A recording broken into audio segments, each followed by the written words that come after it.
This wild Ameiva lost its legs in seconds, and what you're about to see changed the way I see wildlife forever. My mom called me desperately that day. She never called me like that. She said, Gemma, my dog has something in her mouth, and she saw a long tail. When I ran and I arrived, I saw a long tail, and it wasn't a rat. It was a Mava Mava. I immediately saw and I immediately said that it was a Mava Mava. Unfortunately, he lost his leg, and by the bite, I saw the body in one part and the legs in another, the trauma in another. So at the time, priority wasn't perfection, it was time. This is what I found when my mom called me desperately, a wild amoeba, injured, silent, and fighting to survive. At that moment, there was no time to think about cameras or content creation. There was just only question to answer. Do I walk away? Do I try to help? Wild animals don't get second chances. And that's why I have to decide very fast whether I intervene or let the nature take its course. This video is not about heroism, it's about responsibility, biology, and knowing when helps end and respects begins. I attempt an emergency reconstruction. I can't show the full procedure here on YouTube because of. Mm, but what matters is the intention to stop the damage and giving a chance. This wasn't a planned surgery. There was no operating room, no time to think, only knowledge, instinct, and urgency. After stabilizing him, I placed him in a quiet, white enclosure, clean, minimal, and with water nearby. Because do you know that stress can kill wildlife faster than injuries? At this point, the leg was stabilized and bandaged, but survival was still uncertain. So I contacted a colleague who is specialized in wildlife because as much as I love wildlife animals, I need to still learn about them. And he was very clear. He told me that the leg would never work again. And honestly, reattachment wasn't the goal, but healing the wound and preventing infection was. So the focus changed, not saving the leg, but saving the animal.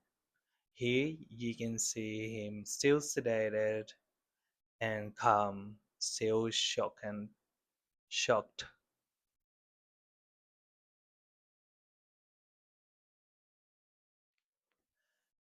From this moment on, the treatment became simple but powerful. Natural honey has antimicrobial properties, promotes tissue healing, and is widely used in wildlife wound management. And remember, this video is not heroic, it's about respecting biology. At this point, the goal was no longer to save the leg, it was to save his life. After speaking with a wildlife veterinarian, I understood something critical. In wild animals, infection is often more dangerous than the injury itself. That's when he told me to use honey.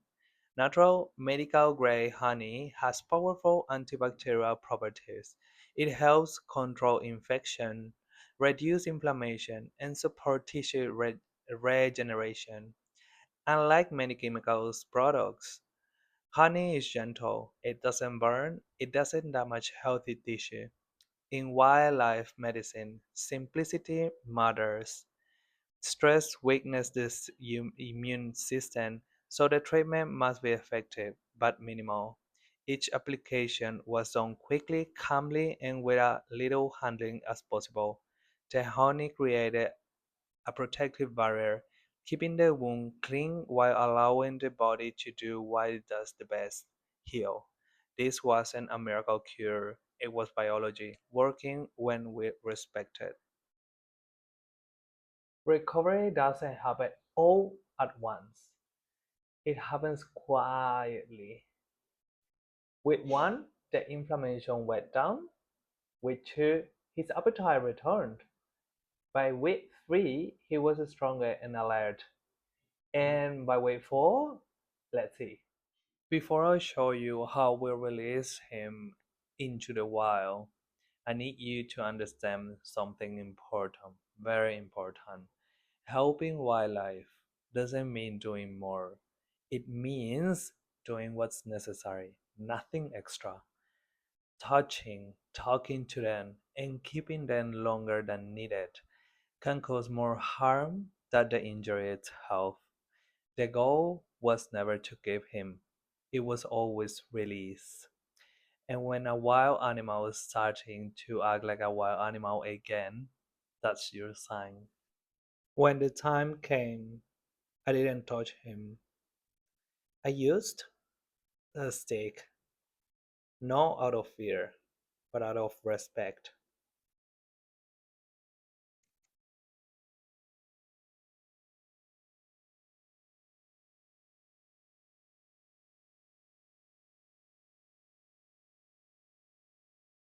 Remember, always try not to touch them as much as you can.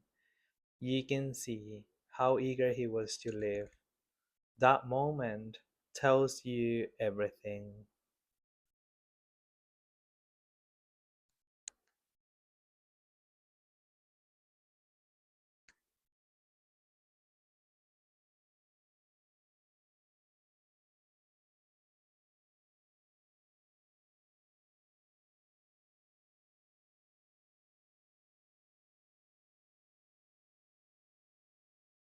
If you ever find an Ameiva or any wild animal, remember this.